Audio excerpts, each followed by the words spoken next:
مفتی طارق مسعود کے بیانات کے لیے مفتی صاحب کے آفیشیل چینل مفتی طارق مسعود سپیچز کو سبسکرائب کریں۔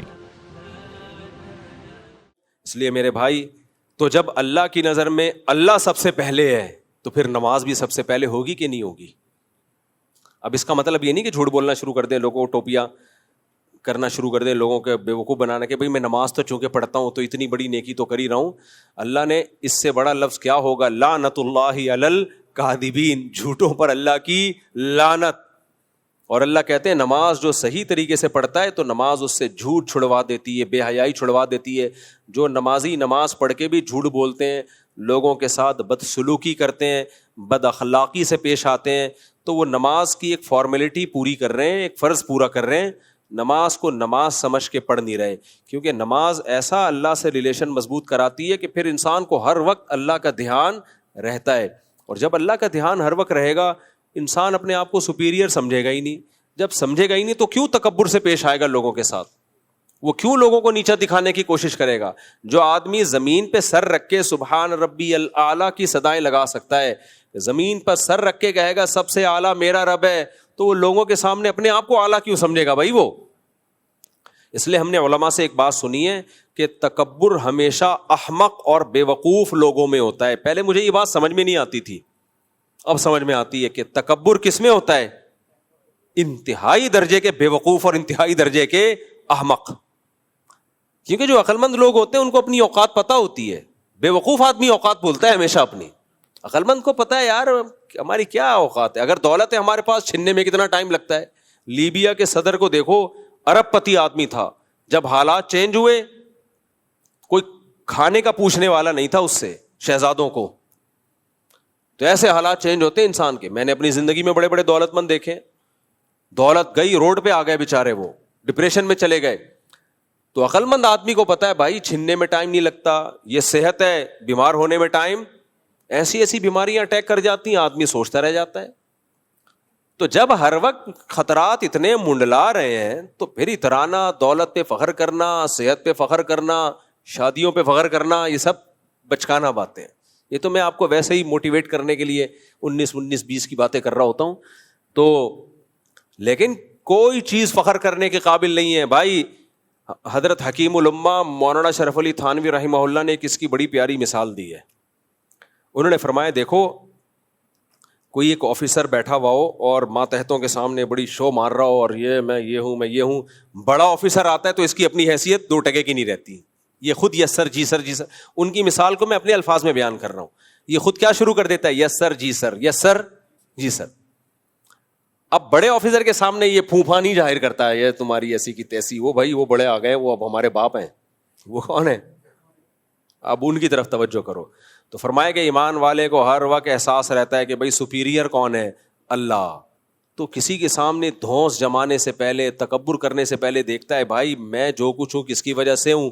اللہ۔ تو اللہ نے مجھے یہ سب کچھ بھیک میں دیا ہوا ہے، میں اتراؤں گا، تکبر کروں گا، دوسرے کو نیچا دکھاؤں گا تو اللہ دیکھ رہا ہے بھائی وہ مجھ سے یہ نعمت چھین سکتا ہے، وہ یہ نعمت چھین سکتا ہے مجھ سے۔ تو اس لیے میرے بھائی اللہ تعالیٰ نے سب سے زیادہ قرآن میں جس چیز پہ زور دیا ہے وہ ہے نماز، اور نماز کا بنیادی مقصد اللہ سے ریلیشن کیا ہو جائے؟ مضبوط۔ تو یہ ریلیشن قائم ہوئے بغیر کام نہیں چلے گا۔ میرے اکثر بیانات نظریات کی اصلاح پہ ہوتے ہیں، کانسیپٹ کلیئر کرنے پر ہوتے ہیں۔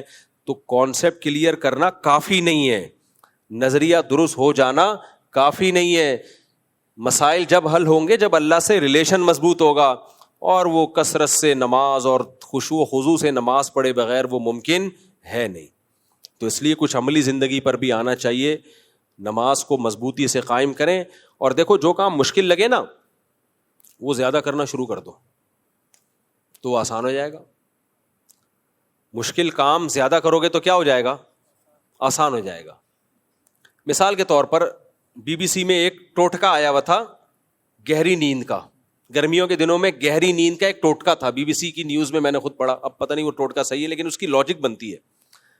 انہوں نے کہا کہ بھائی آپ کو اگر گرمی بہت لگ رہی ہے اور AC ویسی نہیں ہے اور آپ سونا چاہتے ہو، گرمی بہت لگ رہی ہے، تو گرم پانی میں پاؤں ڈال دو۔ پہلے ہی گرمی ہو رہی ہے اور پاؤں کہاں ڈلوائے جا رہے ہیں؟